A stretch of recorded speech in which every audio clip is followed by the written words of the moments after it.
Et on démarre avec cette première table ronde qui porte sur l'adaptation littéraire.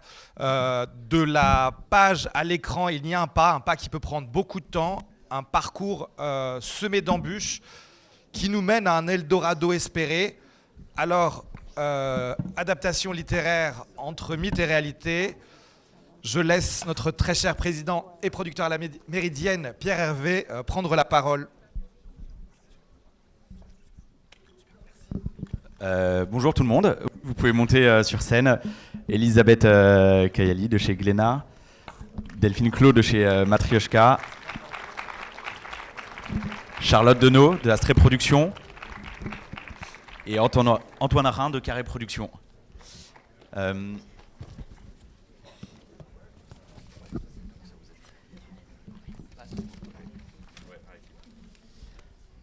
Un petit mot sur ce qui nous a donné envie d'animer cette table ronde, c'est qu'on voit qu'aujourd'hui, depuis quelques années, l'adaptation littéraire est souvent considérée comme un Eldorado, à la fois par les diffuseurs, par le marché, dans un contexte, comme on l'a pu l'évoquer depuis le début de la matinée, de contraction un peu économique, de baisse de financement des régions de France Télévisions. L'adaptation est une IP qui rassure. Et on va voir derrière cet Eldorado la réalité à travers deux exemples. Podom, qui est une adaptation en cours de post-production, long métrage adapté d'une bande dessinée, et Dear You, qui est une adaptation d'un roman d'abord publié sur Wattpad, dont la saison 1 est disponible sur Prime Video et dont la saison 2 est en cours. Alors je vais faire une très rapide présentation de nos intervenants avant de leur laisser la parole. Elisabeth, tu es responsable des droits audiovisuels et audio des éditions Glénat. En parallèle, tu représentes les droits audiovisuels de Hugo Publishing, spécialisé dans la new romance. Et depuis 2025, tu gères en plus la diffusion des livres audio du groupe. Chez Glénat, vous avez notamment récemment travaillé sur Le Premier Dumas, long métrage de Lajli, adapté de la bande dessinée éponyme, ou encore via Hugo Publishing sur Campus Driver pour Amazon, récemment annoncé, et enfin Podom dont nous allons parler. Antoine Arin, tu es producteur de cinéma et d'audiovisuel, tu as monté ta boîte de production Carré Productions très jeune, à 24 ans. Tu as produit depuis plus de 40 longs métrages et courts métrages, dont un a été primé aux Oscars, en toute détente. Tu as récemment produit Podom, qui n'est pas ta première adaptation littéraire, puisque tu as déjà collaboré avec Karine Tardieu notamment pour les films Du vent dans les mollets et L'attachement, tous deux adaptés de romans et bandes dessinées. Charlotte Denot, après plusieurs années comme responsable des programmes chez TF1 puis chez Prime Video, tu deviens productrice chez Elephant Story en 2022. C'est là que tu produis avec Élise Castel l'adaptation du best-seller romantique Dear You, tiré du roman d'Emily Blaine, une adaptation importante, puisqu'il s'agit en France de la toute première adaptation de ce genre littéraire de la new romance. Et enfin, en 2025, tu es aussi cofondatrice d'Astrée Productions, une filiale d'Elephant Story. Delphine, tu as travaillé depuis plus de 20 ans dans l'audiovisuel, côté business et juridique, avant de monter ta boîte de production Esprit Frappeur. Dernièrement, tu as coproduit la série Les Sentinelles pour Canal+, adaptée des bandes dessinées de Xavier d'Horizon. Et enfin, tu es cofondatrice de Matryoshka, un bureau audiovisuel au positionnement nouveau et inédit, dédié aux adaptations littéraires. C'est donc toi qui as orchestré le projet d'adaptation du best-seller Dear You, seulement 2 ans après la création de l'agence. Alors pour commencer la table ronde, une question pour Elisabeth et Delphine. C'est peut-être une présentation rapidement des œuvres originales avant de passer au projet d'adaptation. Ouais, donc je vais parler rapidement de Podom. Donc Podom, c'est une bande dessinée, un roman graphique qui est paru aux éditions Glénat en juin 2020. Donc en plein Covid. C'est une bande dessinée qui est écrite par un scénariste qui s'appelle Hubert, qui est malheureusement décédé juste avant la parution de l'album, et illustrée par Zanzim. Et donc ça a été un succès public et critique assez fou. Enfin, c'est un album qui s'est vendu à pas loin de 250 000 exemplaires, ce qui est beaucoup en bande dessinée, et qui a gagné de très nombreux prix, notamment au Festival de la BD d'Angoulême, qui, comme vous le savez, est en temps normal, un des temps forts de l'année de la bande dessinée. Donc voilà, donc c'est vraiment une success story de la bande dessinée. Et Delphine, peut-être pour Dear You. Et Dear You, c'est un cas un peu particulier, parce que c'est une série d'ouvrages qui avait été publiée il y a plus de 10 ans par Emily Blaine, qui avait rencontré beaucoup de succès, qui n'était pas proprement parlé un best-seller. Et au sein de Matryoshka, notre travail consiste à accompagner des éditeurs sur le volet de l'adaptation audiovisuelle.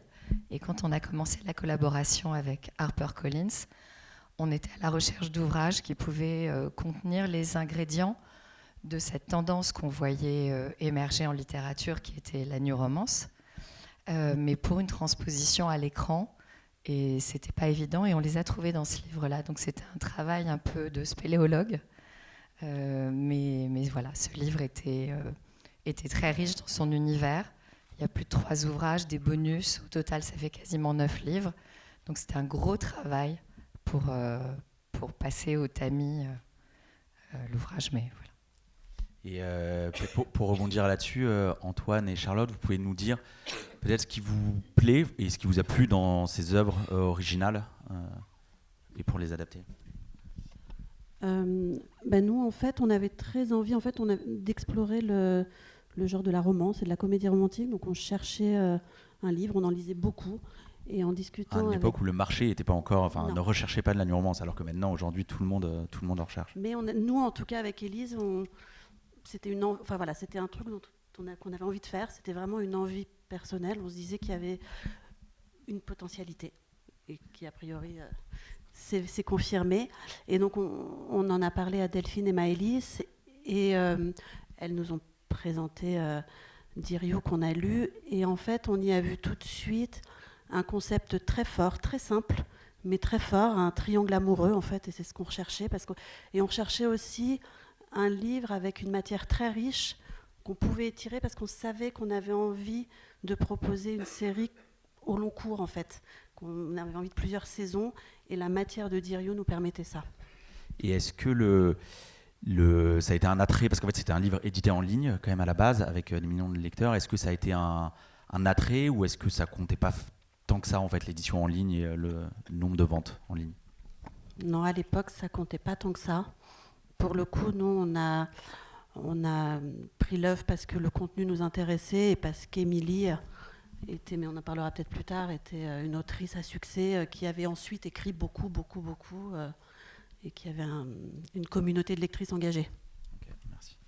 Et toi, tu voulais rajouter quelque chose, Delphine, juste là-dessus? Non, ce que vient de dire Charlotte est très intéressant par rapport au volume de vente d'un ouvrage. C'est vrai qu'aujourd'hui, quand on discute avec les diffuseurs et en particulier les plateformes, ils raisonnent beaucoup en termes d'IP. Et donc de poids massif de la communauté des lecteurs et des lectrices en matière de romance. Et dans la démarche de Charlotte et Élise, il y avait un appétit sincère pour ce genre et la volonté de considérer la proposition en tant que telle, décorrélée de son chiffre de vente qui était tout à fait honorable et même plus que ça. Mais c'était il y a 10 ans. Ce n'est pas les phénomènes qu'on rencontre aujourd'hui. Donc il y avait aussi un lien très fort entre la proposition du projet, que contenait le projet, et le goût sincère des productrices pour ce genre. Je rebondis sur ce que vous dites toutes les deux. De toute façon, la sincérité, moi, les rares fois où j'ai fait un truc en me disant « Ah, ça va marcher, c'est pas mon truc, mais ça va marcher », ça n'a pas marché. Je pense qu'il faut vraiment, parce que j'étais pas le bon producteur pour ça, tout simplement, je pense qu'il faut vraiment faire ce qui nous plaît. Voilà, c'est le premier truc. On en vient du coup à Podom. Effectivement, moi, ce qui m'a plu, ce qu'on cherche à faire avec mes associés, c'est des films qui peuvent toucher un public. C'est vrai que faire des films où on se dit dès le départ, ça va être très très très difficile.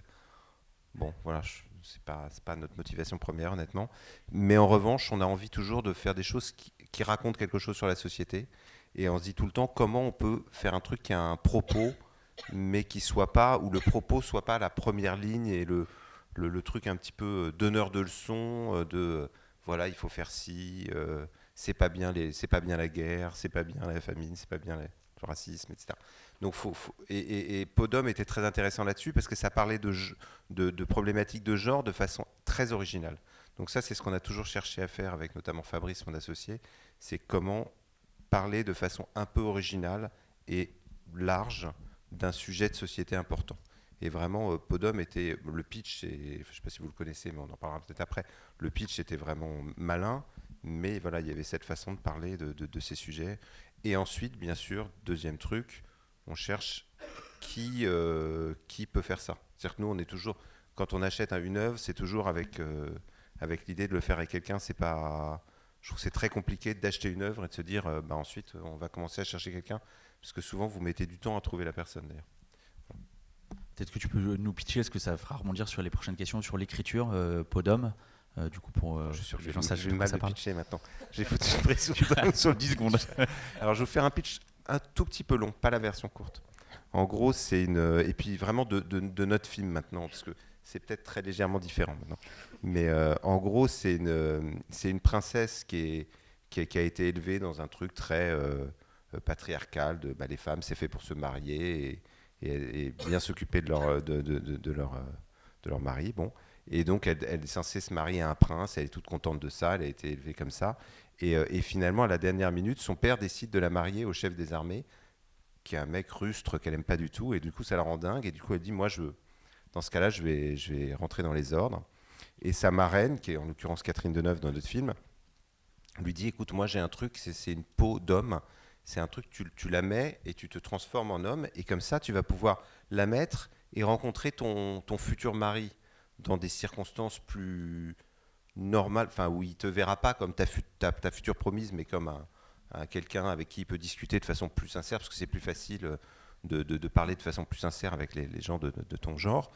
Et donc comme ça, tu vas voir si ton mari est un mec intéressant. Et elle le rencontre, et elle tombe amoureuse effectivement de son mari, et c'est super. Et donc ensuite, elle arrive chez sa marraine, elle dit ah super, en fait ouais, il est vachement bien, je vais me marier. Sauf qu'entre-temps, elle est tombée amoureuse de lui, mais lui, il est tombé amoureux d'elle en tant qu'homme. Voilà. Que va-t-il se passer? Vous verrez au cinéma. Ça donne envie. Du coup, peut-être Elisabeth, pour rebondir, parce que la prochaine question c'était sur l'écriture et justement comment. En fait, on dit souvent qu'adapter c'est trahir, ou qu'il peut y avoir des histoires de trahison pour des auteurs des œuvres originales. Quels seraient les conseils pour impliquer au mieux l'auteur original et comment ça s'est passé en l'occurrence là, vu que c'est un cas un peu particulier? Ouais, sur Podum, c'est vraiment un cas particulier, comme je disais rapidement tout à l'heure. Donc on a deux auteurs de l'album, un auteur scénariste et un auteur illustrateur. Alors ça, c'est déjà une particularité de la bande dessinée, c'est que souvent il n'y a pas un auteur, mais deux, voire parfois plus. Et donc le scénariste Hubert est décédé juste avant la parution de l'album, donc il n'a pas vu le succès fulgurant que l'album a eu. Donc les personnes, les producteurs qui adaptent la bande dessinée, la réalisatrice, etc., ne traitent pas avec l'auteur directement, mais avec donc un des deux auteurs, l'illustrateur qui est bel et bien vivant, et l'ayant droit de l'auteur décédé, qui est en fait le conjoint, enfin qui était le conjoint d'Hubert et qui aujourd'hui représente les droits de Hubert. Donc du coup, ça crée une double particularité, c'est que déjà Podum, c'est un album quand même engagé, même si effectivement le message il est porté par un récit de fiction, par un peu de fantastique, et donc il est amené de manière pas trop dogmatique, enfin voilà, de manière suffisamment romanesque pour que ce soit pas voilà. Mais c'est quand même engagé, et donc c'était quand même très important pour les ayants droit que les personnes qui allaient s'emparer de cette bande dessinée soient respectueux de ce message et de cet engagement. Donc je pense que la première chose, c'était vraiment d'être en confiance avec les personnes qui allaient se saisir du projet. Et je pense que cette relation de confiance qui se crée par des rencontres, par des échanges, en fait, elle est fondamentale, parce qu'il faut se dire dès le début que les personnes qui ont les clés et à qui on confie les clés, parce qu'on sait qu'évidemment il va y avoir des changements, elles vont pas trahir les valeurs en fait des auteurs et de l'album. Et puis il y avait cet aspect-là, et puis ensuite pour l'ayant droit de Hubert et son co-auteur, ils se sont retrouvés à défendre une œuvre, mais aussi à défendre presque la mémoire de quelqu'un indirectement, l'héritage de quelqu'un, et donc c'était d'autant plus sensible et d'autant plus délicat que la rencontre humaine devait absolument être harmonieuse pour que les choses puissent se faire sincèrement. Tout ça fait qu'ils ont été assez peu, voire pas du tout, impliqués dans l'écriture en fait, du film. Je ne sais pas si... Personne ne peut dire si Hubert l'aurait été, s'il avait été là, mais en tout cas, ils ne l'ont pas été. Ils ont été plus dans un suivi, il y a eu un échange soutenu, régulier. C'était important qu'ils sentent, qu'ils sachent ce qui se passe à certaines étapes clés de l'adaptation, mais ils ne se sont pas retrouvés du tout, eux, à mettre les mains dans le cambouis et à souhaiter écrire ou coécrire cette œuvre. Maintenant, chaque œuvre est vraiment différente et chaque cas est vraiment différent. Donc mais est-ce que du coup, en tant que maison d'édition, vous essayez de mettre en place une sorte de pacte d'adaptation au début, en fait, pour essayer de comprendre pour ceux qui vont adapter qu'est-ce qui était important pour les ayants droit de l'œuvre originale, ou est-ce qu'il y a des process qui peuvent être mis en place pour accompagner justement ça? Ouais, franchement, c'est encore une fois, chaque projet est différent. Donc nous, on dit toujours et aux producteurs et aux auteurs qu'il n'y a pas de règles fixes. Mais par exemple, organiser une rencontre avant de s'engager à quoi que ce soit, pour nous, c'est fondamental parce que il faut que les personnes autour de la table parlent la même langue. Si c'est pas le cas, ça sert à rien de s'engager dans une direction qui risque de frustrer tout le monde. Parfois, les auteurs sont très impliqués sur l'écriture des adaptations. Ça arrive aussi, soit parce que c'est un souhait même des producteurs. Parfois, il y a vraiment une demande des producteurs d'impliquer les auteurs dans l'adaptation. Parfois, ils ne le sont pas du tout. Qu'ils le soient ou pas, enfin évidemment, s'ils le sont, de fait, ils suivent le projet, mais même s'ils ne le sont pas, maintenir le lien, maintenir une forme de communication, leur expliquer, faire de la pédagogie aussi, puisqu'on est face à des personnes qui ne connaissent pas les rouages et les enjeux de l'audiovisuel, la temporalité par exemple qui n'est pas du tout la même, tout est beaucoup plus long, tout est beaucoup plus compliqué, il y a des enjeux de financement qui n'existent pas vraiment dans nos milieux à nous, il y a un travail d'équipe aussi, alors que nous on a des auteurs, alors en bande dessinée souvent ils sont deux, mais ça reste un travail beaucoup plus solitaire que celui de l'audiovisuel. Tout ça ils ne le savent pas, et donc il y a un vrai travail de communication et de pédagogie à faire pour les accompagner et pour qu'ils comprennent les étapes et les difficultés et les enjeux du projet audiovisuel. Et tout ça, encore une fois, il n'y a pas un modus operandi figé, mais tout ça, c'est vraiment se parler, se tenir au courant et ne pas les exclure, entre guillemets, du processus d'adaptation. Ok, merci. Je vous laisse rebondir peut-être sur Podom et sur vos process. Sur Dirio. Sur Dirio. Non, peut-être pour rebondir sur ce que tu viens de dire, le mot-clé, c'est la pédagogie. Parce qu'il faut bien comprendre que vous allez mettre autour de la table des gens qui ne parlent pas la même langue. Et que l'auteur de l'œuvre d'origine va être réputé co-auteur de l'œuvre audiovisuelle ou cinématographique que vous allez créer. Donc, en tant que producteur, ça vous oblige. Et ça vous oblige à tenir compte de ses souhaits par rapport à l'adaptation, de la place qu'il souhaite avoir au projet. Est-ce qu'il est légitime, bien sûr, mais est-ce qu'il en a envie ? Est-ce qu'il peut apporter quelque chose ? Et de la même manière, pour nous, au sein de Matryoshka, avec mon associée Maëlys, qui elle vient de l'édition, on a très à cœur de faire comprendre à l'auteur de l'œuvre d'origine que c'est pas tant une trahison, mais une très belle aventure dans laquelle l'ouvrage va être confié à un autre auteur, un autre créateur, et qu'il faut lui laisser l'espace nécessaire pour qu'il fasse ce travail de créateur en adaptant, et que donc, dans le respect de l'œuvre d'origine, il s'en empare. Sinon, si c'est une simple transposition, ça n'aura aucun intérêt. Et dans ce qui doit être adapté, ça fait partie effectivement de la conversation qui doit nécessairement avoir lieu en amont d'une prise d'option, pour s'assurer que la vision est bien comprise, qu'elle est commune, et aussi, pour finir sur ce que tu disais, sur cette conversation qui doit continuer, on a pu avoir des producteurs très enthousiastes qui, au moment d'une prise d'option, étaient très mobilisés, étaient très proches de l'auteur, et puis ensuite, vous vous engagez dans ce tunnel du développement, du financement, de la fabrication, et on oublie un peu que derrière, il y a un auteur, un livre, et qu'il faut continuer à les tenir au courant, aussi bien des bonnes nouvelles que des mauvaises, et ça vous aidera beaucoup si vous rencontrez des difficultés, s'il doit y avoir une troisième période d'option, s'il doit y avoir une renégociation, d'avoir maintenu cette conversation. On ne peut pas se retrouver dans la situation dans laquelle un auteur d'un ouvrage va découvrir à la projection de l'œuvre adaptée qu'on a complètement transformé son univers, que le personnage principal est devenu un homme alors que c'était une femme. Donc ça, c'est vraiment important, et ça fait que ça fonctionnera bien. Tout le monde peut trouver sa place. Et ensuite, sur l'adaptation dans l'écriture, tu expliqueras le travail que vous avez fait. Nous, c'est un livre qui avait une dizaine d'années. C'est de la romance, donc la romance, très souvent, ça se passe aux États-Unis. Celle-là, elle datait un petit peu dans ses codes. Et donc, il a fallu expliquer à l'autrice, et les productrices s'en sont chargées, comment moderniser la proposition. C'est vrai que Dirio, c'est un roman qui a été écrit il y a 10 ans à New York.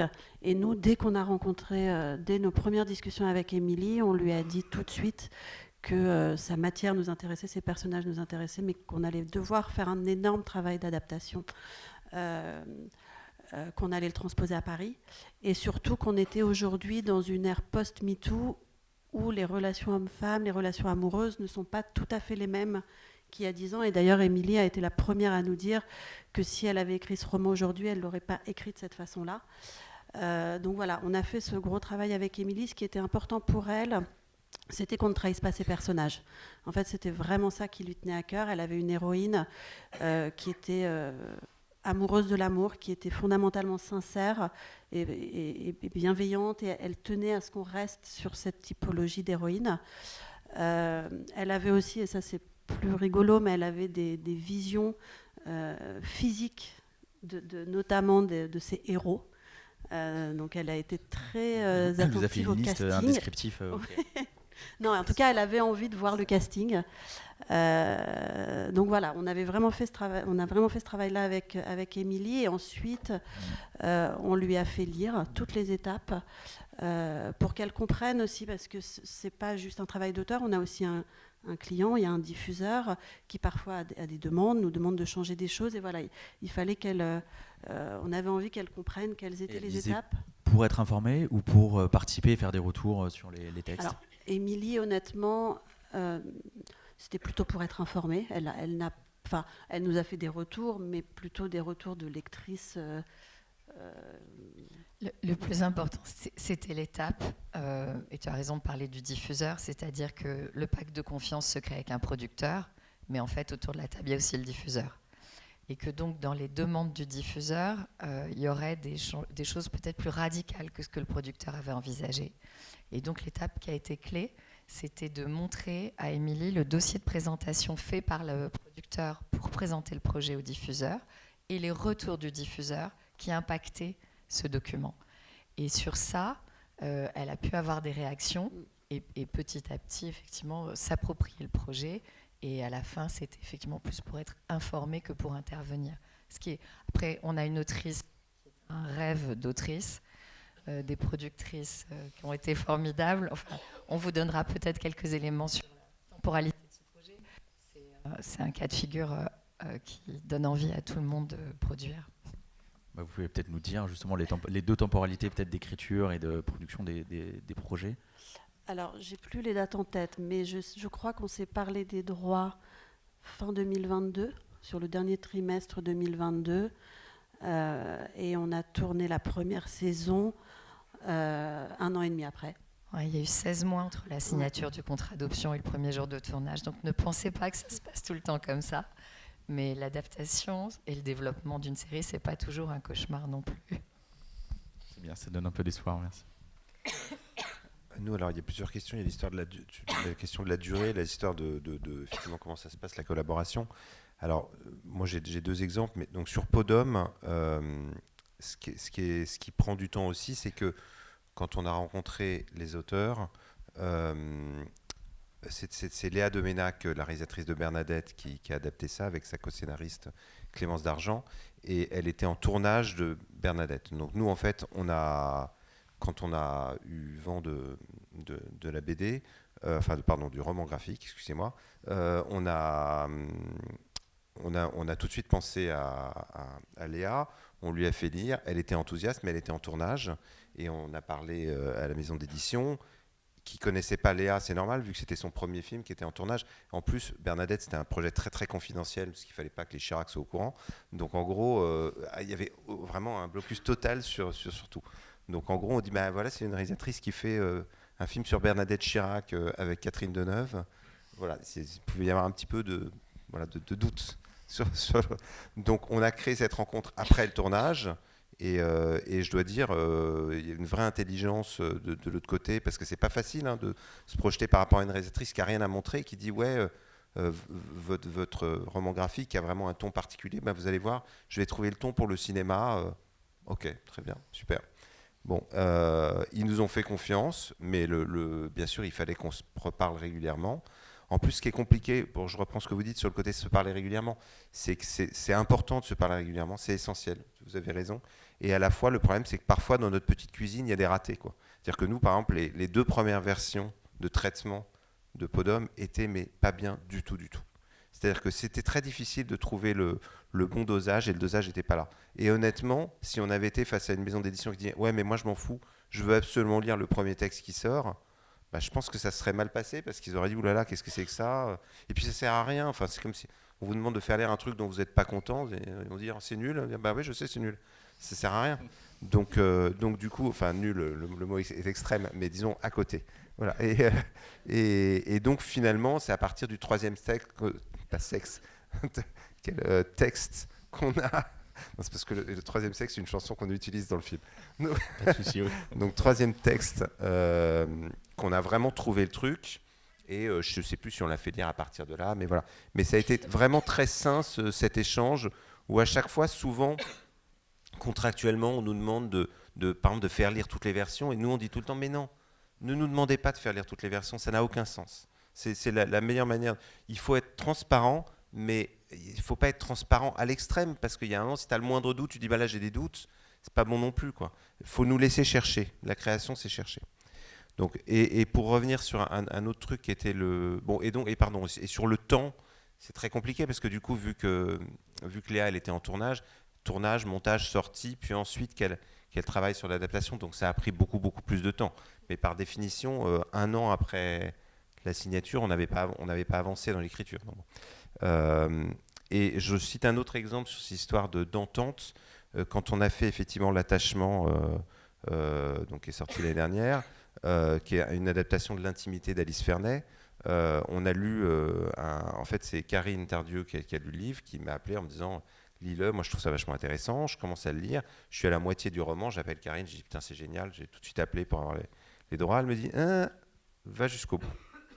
Je vais jusqu'au bout du livre, et effectivement la deuxième partie du livre est vraiment, parle de sujets, pour le coup on parle toujours de sujets sociétaux, parle d'un sujet sociétal sous un traitement qui ne nous convenait pas du tout. Je ne vais pas rentrer dans plus de détails là-dessus, mais voilà. Et du coup, Karine me dit, mais alors qu'est-ce qu'on fait? Parce que moi j'aime beaucoup la première moitié, mais j'aime pas du tout la deuxième. Moi je me sens pas de mentir. Et je dis, mais non, mais on va pas mentir, tu vas appeler Alice Fernet, l'autrice, tu vas lui dire exactement ça, et tu vas dire, faites-moi confiance, je vais donc faire mon adaptation, mais ça sera très différent, et ça parle pas du tout de la même chose dans la deuxième moitié, sinon je préfère pas le faire. Et c'est ce qu'elle a fait, et Alice Fernet a réagi intelligemment en disant, écoutez, il y a mon livre, et puis il y a votre film, ce sera 2 œuvres différentes. Et d'ailleurs, Alice Fernet, ensuite, on lui a fait lire des versions un peu tard, on l'a fait venir au montage, et à chaque fois, elle était ravie. C'est une œuvre cousine, comme elle dit. C'est-à-dire, c'est pas son bouquin, mais elle adore ce qu'on en a fait, et elle est très très fière de ça. Donc vraiment, il faut être très franc, c'est hyper important. En revanche, il ne faut pas montrer toutes les étapes. Pas non plus. Il faut être franc sur là où on en est, mais pas forcément tout faire lire. Alors peut-être pour enchaîner sur de l'écriture aux chiffres, parce qu'il y a dans les mythes, on dit souvent qu'il faut venir avec un best-seller, avec une énorme IP pour les diffuseurs. Et il y a parfois une dissonance entre ce qui est un best-seller pour les maisons d'édition et ce que peut être une IP pour un diffuseur. Qu'est-ce qu'un best-seller du coup en termes de chiffres pour vous, pour les maisons d'édition, et pour vous en tant que producteur? À partir de quel stade vous avez l'impression que ça a vraiment un poids auprès des diffuseurs et du marché? De notre côté, bon, encore une fois, c'est toujours compliqué dans le sens où ça dépend des ouvrages, ça dépend du tirage, ça dépend des attentes qu'on peut avoir sur un auteur, une série, etc. On dit souvent qu'au-delà de 10 000 exemplaires vendus, on est content. Dans les faits, c'est vrai, c'est le cas. Pour nous, c'est que ça a bien fonctionné. C'est sûr que du coup, à partir de 100 000 exemplaires vendus, on est vraiment sur des gros best-sellers, et donc là, Podom 250 000 sur des ouvrages qui sont très identifiés. En termes de nécessité d'avoir un best-seller, alors évidemment, je laisserai la parole au producteur, mais de mon côté, j'ai l'impression que quand je représente les droits d'un best-seller, ça facilite énormément les choses, ça ouvre énormément de portes, mais c'est pas non plus une condition sine qua non. C'est-à-dire que des ouvrages plus confidentiels, mais avec un récit très fort, avec une histoire qui vraiment parle au producteur qui la lit, avec des enjeux, c'est pas tout en fait. Mais il est certain que de mon côté, ça permet d'ouvrir des portes, d'ouvrir les oreilles, et en fait de faire lire aussi plus facilement. C'est-à-dire que l'enjeu, donc de mon côté, qui représente des auteurs, un catalogue d'ouvrages, etc., c'est comment je vais réussir à convaincre cette personne que cet ouvrage est vraiment génial et qu'il faut le lire. Cette personne qui a très peu de temps, qui est déjà extrêmement sollicitée, qui lit déjà énormément de choses, et pas forcément, que ce soit des romans, des scénarios, etc. Et ben parfois, voilà, on arrive à ouvrir l'oreille avec le mot magique. Ça, c'est très bien vendu et ça permet de passer. Mais c'est pas tout de notre côté. Tu peux rebondir, Delphine ? Oui, sur ce qui fait le succès d'un livre du point de vue de l'édition.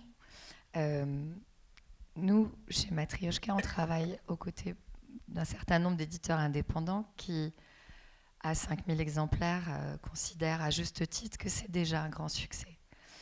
Quand on discute avec les producteurs, parfois, on ressent une forme d'agacement quand la seule information qui nous est demandée, c'est le volume de vente.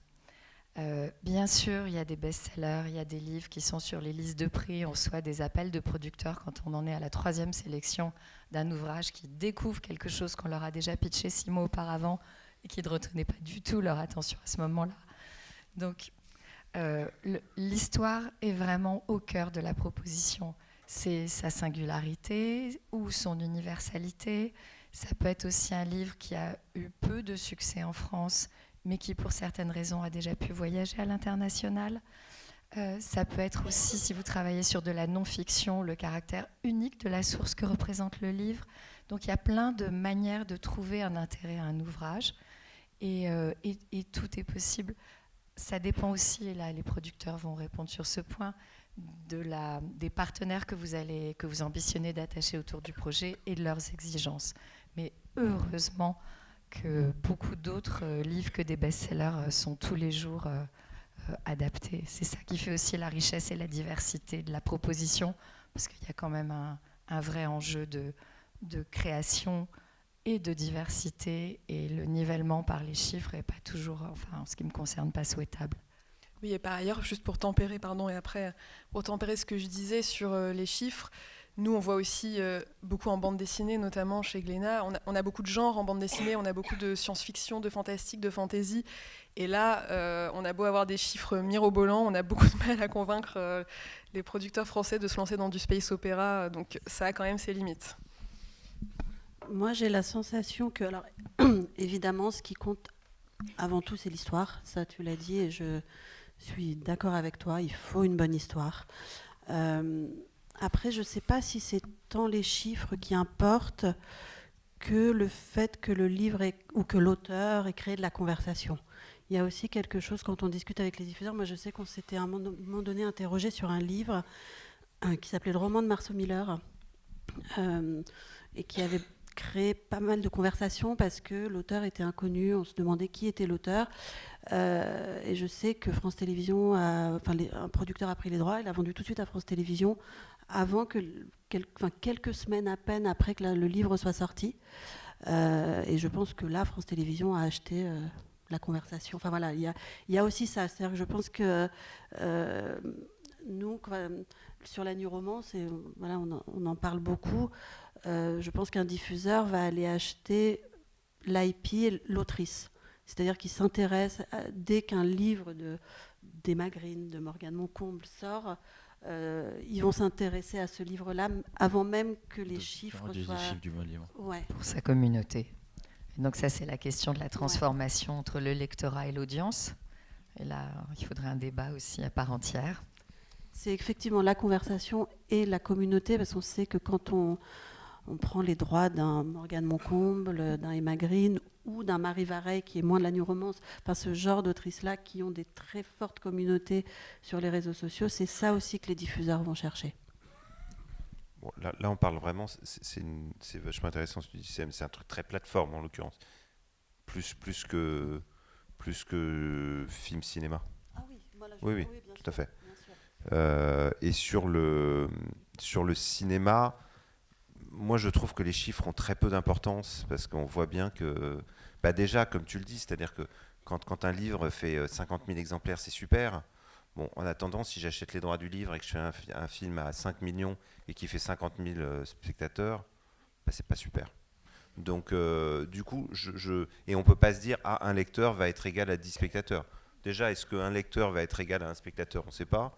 Alors du coup, le taux de transformation, pour moi... Donc moi, c'est marrant parce qu'au contraire, quand tu dis les chiffres, moi au contraire, si un livre m'intéresse et qu'il y a trop de succès, probablement que je vais m'en désintéresser parce que du coup, il va y avoir trop d'enchères et que du coup, ça va partir à un prix qui est n'importe quoi. Et pour moi, c'est est-ce que ça me plaît ou pas? Et est-ce que j'y vois un potentiel cinéma? Mais alors vraiment que ça fasse... On l'a bien vu avec récemment, par exemple, leurs enfants après eux, là, voilà, c'est pas... le score sale, finalement, n'est pas cohérent avec le budget. Et pourtant, le livre avait très bien marché. Donc je trouve que ça doit jamais être un critère. Ensuite, pardon, il y a deux choses, parce que tu parles d'IP, effectivement. Il y a l'IP au sens vrai IP, c'est-à-dire les Astérix, ces trucs machin, ça c'est de l'IP. Et ça, le nombre est très important parce que tu achètes une IP. Mais moi, je considère qu'à part ces quelques IP qui sont vraiment très très populaires, et une fois de plus, je parle cinéma, hein, la majorité des trucs ne sont pas des IP. Ensuite, il y a des trucs, j'en sais rien, Emmanuel Carrère. Il y a des auteurs qui ont effectivement une aura qui fait que ça va sûrement créer quelque chose. Mais une fois de plus, c'est le sujet, comme tu dis, c'est le sujet, le traitement qui prime. Hein. Donc, il ne faut vraiment pas se laisser... Et alors, c'est vrai qu'en revanche, on a besoin d'avoir les chiffres, parce que, paradoxalement, nous, les distributeurs, une fois de plus, je parle que cinéma, là, les distributeurs vont nous dire « Ah, ça a fait combien de ventes ?» Donc, il faut qu'on les ait, les chiffres. Voilà. Maintenant, les diffuseurs demandent aussi les chiffres, hein, tout le temps. Mais au fond, ça ne sert à rien. Parce qu'au fond, s'ils sont bons, ils vont te dire « Ouais, mais c'est pas pour autant que ça fera des spectateurs. » Et s'ils sont mauvais, ils disent « Ah ouais, c'est mauvais, dis donc. » Je ne suis pas sûre qu'ils aient le bon référentiel aussi. C'est-à-dire que dans les discussions qu'on peut avoir avec Amazon ou avec Netflix, 50 000 exemplaires ou 100 000 exemplaires, pour eux, ils se disent que c'est rien. Alors qu'en fait, vous dites que c'est un best-seller. C'est majeur.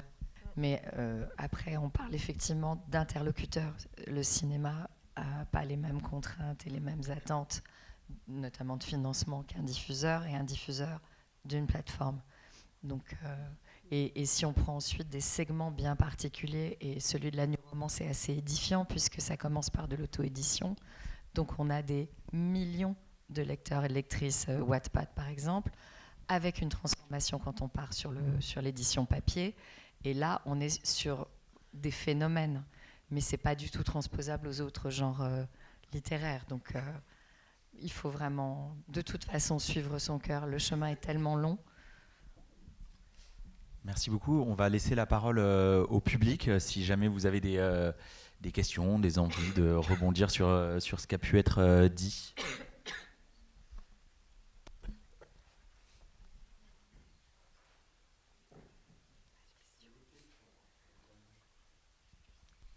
Il y a des questions? Oui, deux questions au fond. Alors là. Merci, bonjour. Merci beaucoup pour cette table ronde. J'avais une question par rapport aux discussions et à la prise de contact. Comment les approches s'étaient faites et si vous partez par exemple d'événements comme Shoot the Book ou si c'était vraiment vous qui, en tant que représentante de maison d'édition, qui prenez un premier contact pour un projet que vous pensiez pertinent à l'écran. Alors, de mon côté, en fait, ça dépend. Chaque maison d'édition est différente. Il faut voir que toutes les maisons d'édition n'ont pas forcément la même taille et donc ne sont pas forcément, staffées de la même manière.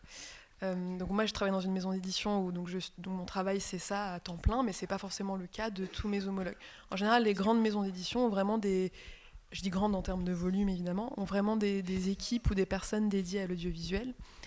Et donc là, effectivement, on participe aux événements Shoot the Book qui sont organisés par la Self, qui, pour ceux qui ne sont pas familiers de Shoot the Book, donc c'est lors de festivals pendant toute l'année. C'est un événement dédié à l'adaptation, lors duquel les maisons d'édition pitchent des ouvrages à fort potentiel d'adaptation, puis rencontrent des producteurs. C'est une espèce de mini-marché de l'adaptation, en fait, où on fait des rencontres one-to-one à l'issue de ces pitchs. Donc ça, c'est évidemment des temps forts. Il y en a plusieurs pendant toute l'année. Il y a Sérimania, il y a Cannes, le Festival d'Annecy. Donc en fait, en fonction du type de producteur auquel on veut s'adresser, il y a au moins un événement par an qui nous permet déjà de parler à pas mal de monde. En fonction du temps qu'on a, on démarche aussi les producteurs toute l'année. Et vice-versa, on reçoit aussi beaucoup de coups de fil de producteurs qui soit s'intéressent à un livre en particulier, soit sont en recherche de nouveaux développements, voire en recherche pour un talent, et nous disent voilà, j'ai vraiment envie de trouver le prochain projet de machin qui a déjà fait ça ou qui voudrait travailler sur ça, qu'est-ce que t'en penses? Donc la conversation va dans les deux sens, c'est bien de garder le contact régulièrement. Ça peut arriver de se dire cet ouvrage, nous en tant que représentants de maisons d'édition, de se dire mais il y a une évidence, il faut absolument que tel producteur ou tel réalisateur le lise, parce que voilà, et on peut envoyer, mais c'est quand même vraiment un dialogue qui se maintient, je dirais, régulièrement. Voilà, je ne sais pas si ça répond à votre question. Ouais. Et pour la compléter, il y a effectivement beaucoup de façons de mettre en avant un livre sur le terrain de l'adaptation. L'action de la Self et Choose the Book, qui a plus de 10 ans maintenant, a été déterminante parce que c'était une manière de faire venir l'édition sur les marchés du cinéma et de l'audiovisuel, et ça a vraiment professionnalisé cette action. Cette conversation avec les producteurs, elle est quotidienne. Donc en fait, dans la manière de mettre en avant un ouvrage, il y a être présent sur des marchés, il y a parfois envoyer des newsletters. Nous, on le fait très peu, on les éditorialise en fonction justement de la saisonnalité des événements audiovisuels. Mais il y a tous les jours de rencontrer des producteurs qui tous les jours nous font remonter des informations du marché. Tel diffuseur est en recherche de ça, tel talent est en recherche d'un autre type de proposition. Et le diagnostic qu'on fait sur l'adaptabilité d'un ouvrage va avec effectivement la famille de producteurs qui pourraient s'en emparer. Et on préfère cibler 5-6 producteurs en disant écoute, voilà, on s'est parlé de ça il y a 2 mois, tu devrais le lire. Mais en tout cas, chez Matryoshka, on est très économe de ce type de sollicitation parce que le temps disponible pour le producteur est rare. On ne veut pas perdre la qualité de leur attention. Et donc, on essaye au fur et à mesure d'affiner, de cibler davantage pour pas, sinon vous seriez tous ensevelis sous les propositions. Et on essaye vraiment, enfin nous on l'a fait récemment ensemble avec Antoine, on a eu entre les mains un livre, on s'est dit c'est pour Carré, enfin c'était évident et ça s'est confirmé. Donc la qualité de l'échange et de la conversation entre soit les maisons d'édition, soit nous qui les représentons en externe et la production et les talents, c'est essentiel. Il faut vraiment dire ce que vous cherchez.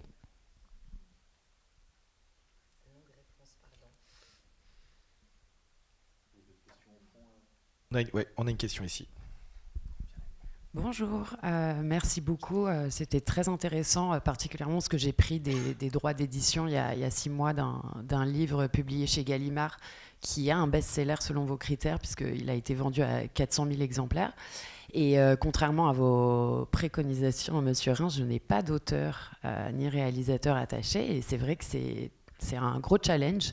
Et du coup, je me demandais quels seraient vos conseils pour quelqu'un comme moi, c'est-à-dire est-ce que ça serait pertinent, par exemple, de commander un traitement à un scénariste afin d'avoir déjà une version un peu d'adaptation pour convaincre potentiellement un réalisateur.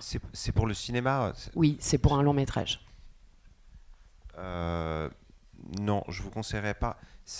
Malheureusement, en France, enfin malheureusement, en tout cas c'est comme ça, en France au cinéma, se dire bah tiens je vais faire écrire par quelqu'un et puis ensuite je vais chercher un réalisateur, c'est très compliqué. Parce que souvent les réalisateurs quand vous les contactez, si c'est déjà bien développé, c'est pas tout à fait ce qu'ils cherchent. Ils sont pas disponibles maintenant, ils seront disponibles dans 6 mois.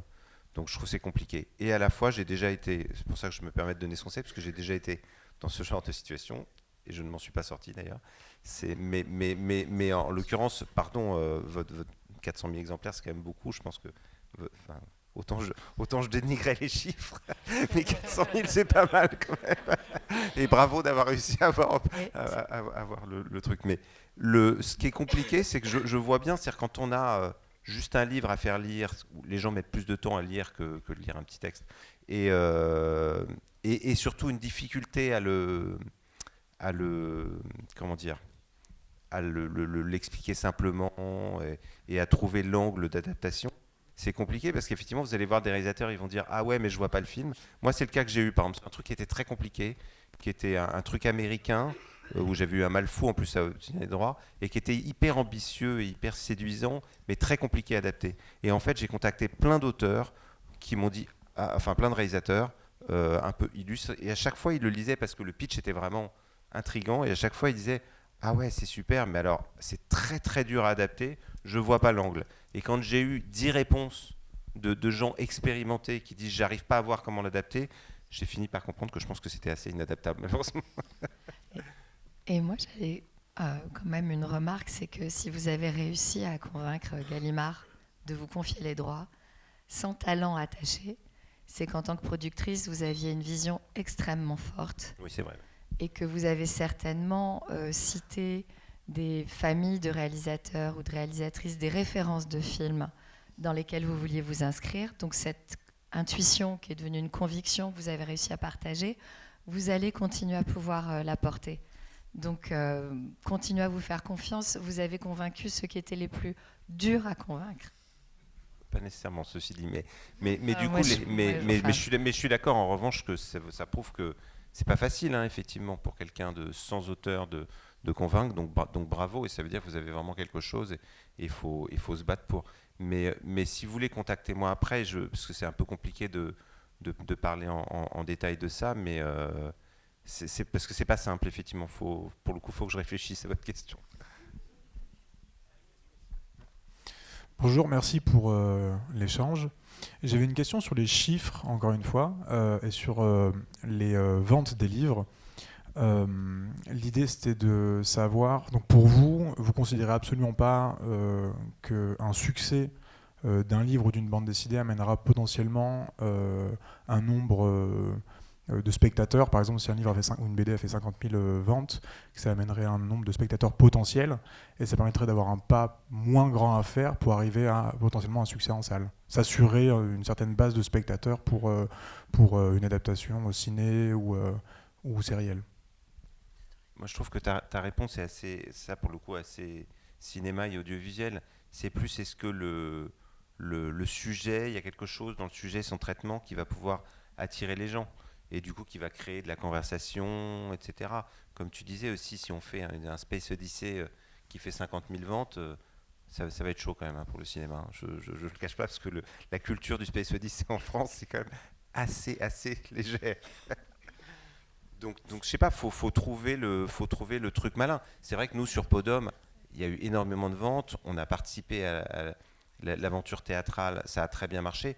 Donc tout ça, c'est vrai que c'est des bons indices, qui fait qu'en tout cas, le sujet peut attirer. Ensuite, honnêtement, si le film est mauvais, ça ne marchera pas. Si le film est exceptionnel, ça marchera. Et si le film est entre les deux, je ne sais pas. Voilà. Mais en tout cas, il y aura un attrait. Ce qu'on peut vendre, et ce qu'on a vendu, c'est il y aura un attrait à la base. Voilà.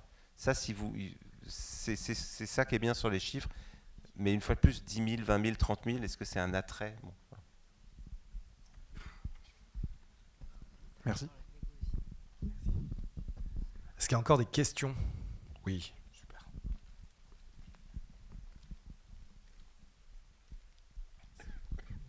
Bonjour, merci pour votre intervention à tous. Vous avez mentionné faire partie de l'aventure théâtrale. À quel point dans la temporalité le théâtre a été initié par rapport au film, l'adaptation théâtrale? Non, mais c'est une histoire assez marrante, parce que donc en général donc les droits d'adaptation théâtrale du livre sont distincts des droits d'adaptation audiovisuelle.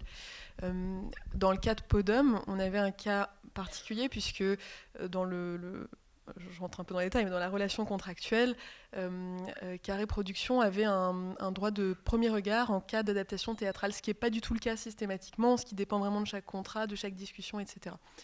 Or, nous, on a été sollicités par une troupe, mais vraiment une toute petite troupe amateur. Enfin, c'était pas un projet très construit, mais donc contractuellement, on a malgré tout sollicité Carré. Et c'est là que je vais te passer la parole, Antoine. C'est là que ils avaient pour le coup un réseau et des partenaires possibles pour monter un projet théâtral d'ampleur, que nous, on n'avait pas forcément à ce moment-là.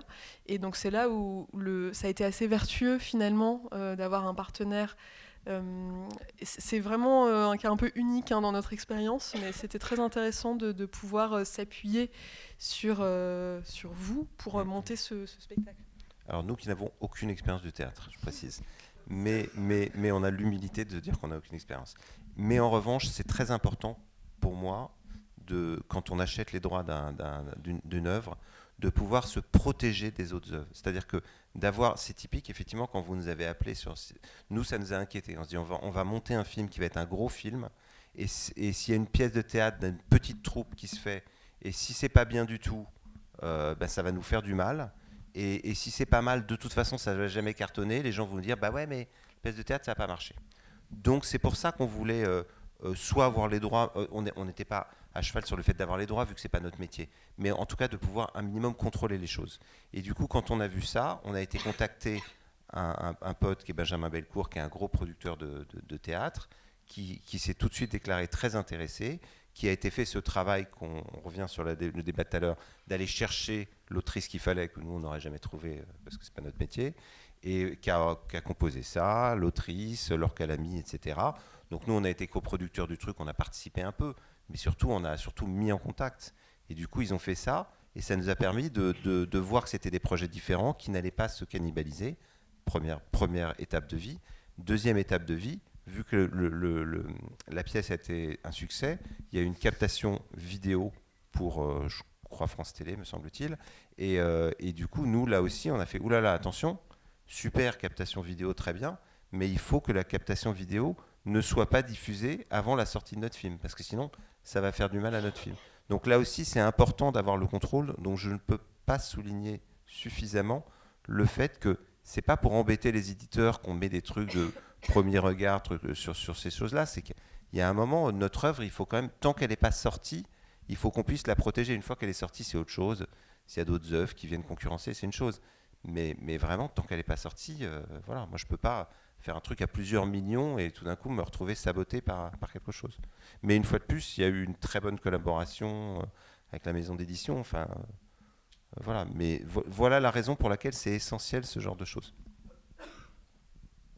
Est-ce qu'il y a encore des questions? Non. Alors ce que je propose, c'est là où j'ai une petite dernière question. Vas-y, j'allais vous proposer de reprendre la parole pour un dernier mot. Non, une question pour enchaîner sur les chiffres. Je sais que c'est toujours très difficile de donner des chiffres d'options, de prix d'options. Mais si on devait, je vais donner un exemple, prendre un livre de 2020, un livre à 10 000 ventes, un livre à 100 000 et un livre à 1 million, quelles seraient pour vous des moyennes, des ordres de grandeur pour donner des ordres de grandeur à l'Assemblée? En fait, on ne peut pas vraiment donner les chiffres parce que ça ne dépend pas uniquement des ventes du livre, mais aussi du type de projet audiovisuel. Je redis ce que je disais tout à l'heure sur la question de l'implication des auteurs. Chaque projet est différent, chaque projet répond à un projet artistique, une dimension économique, un type de format, de partenaire. Et en fait, tous ces critères-là vont nous permettre de déterminer le prix des droits avec nos partenaires. On n'a pas un barème de 10 000 ventes, c'est 10 000 euros. Enfin, ça ne fonctionne pas du tout comme ça. Et puis par ailleurs, il y a deux phases aussi dans la prise des droits d'un ouvrage. Il y a évidemment la phase d'option, et puis il y a la question de la levée d'option, donc la vraie cession de droits en fait, où là encore, il y a énormément de choses qui peuvent changer entre le moment où un producteur prend l'option d'un ouvrage et le moment où cet ouvrage est tourné, s'il est tourné un jour, parce qu'on a aussi beaucoup d'ouvrages qui sont optionnés mais jamais fabriqués, produits.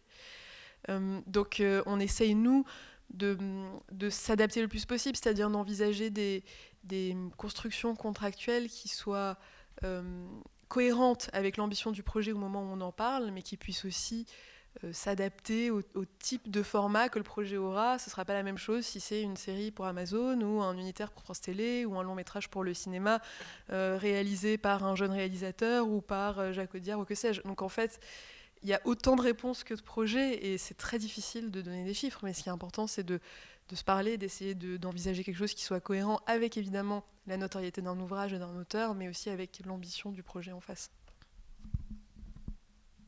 Je dirais effectivement, c'est vraiment pas pour faire des réponses de Normand, hein. c'est vrai que ça n'a pas de sens. Effectivement, si j'achète pour Audiard ou pour un premier film, le bouquin, ça va pas être la même chose, quoi. Ce qui est important, en revanche, bon, d'abord, il faut une option, on rappelle, c'est quand même c'est souvent 10% du prix. Et moi, le seul truc que je dirais, c'est pas un truc de chiffre, d'argent, c'est plus un truc de durée. C'est que même si votre exemple il est formidable, malheureusement il est rare, souvent ça prend du temps. Et donc, le principe d'un contrat, c'est de prévoir les problèmes. Sinon, on se tape dans la main. Donc, du coup, je pense que c'est important d'avoir des options. Une première option de 18 mois et une deuxième option de renouvellement. Enfin, d'ailleurs, c'est ce qui se fait à peu près tout le temps. Je n'ai jamais vu un contrat qui ne le faisait pas. Mais vu qu'on est là pour vous dire un petit peu ce qui me paraît essentiel, ça, c'est vraiment important parce que ce qu'il faut voir, c'est qu'au terme de l'option, c'est le moment où on vous dit, bon alors, le film va se faire ou pas? Parce que tu vas devoir donner les 90% qui restent. Donc voilà, quand tu achètes un bouquin, on va dire 60 000 euros, tu payes 10%, 6 000 euros. Bon, voilà, c'est pas une somme de dingue. En revanche, les 54 000, là, c'est une certaine somme. Donc au moment, imaginez, moi j'ai acheté une option et je me retrouve au bout de 18 mois, j'ai une deuxième version de scénario qui commence à être bien, mais est-ce que je vais faire le film? Je sais pas, j'ai encore 3 mois d'écriture, puis ensuite je vais le caster, puis ensuite je vais le faire lire. Donc on me dit, alors tu dépenses ces 54 000 ou pas? Ah, je sais pas. Je n'ai pas non plus envie de lâcher l'affaire, mais je ne suis pas sûr que j'ai envie de lâcher 54 000. Donc, c'est le moment où je fais la deuxième option. Et comme ça me laisse le temps de continuer à développer, de caster, de voir si le financement va se faire. Donc, très, très important, cette histoire de moi, je dirais 18 plus 18, c'est voilà, de façon générale, même si votre exemple est formidable, je pense que c'est assez essentiel. Il y aura effectivement des éditeurs pour dire « Ah, mais ouais, mais c'est beaucoup et tout », mais il y a un moment, moi je dis toujours, si tu ne me donnes pas les moyens de faire les choses bien, bah, je ne ferai pas bien et du coup ça ne se fera pas, comme tu dis. Nous, c'est vrai qu'à part le truc que je vous ai cité qui était finalement à mon avis inadaptable, tous les trucs qu'on a pris des options, finalement on les a fait, mais parce qu'on a pris le temps de les faire. Eh bien, merci infiniment pour Merci à vous. ce partage.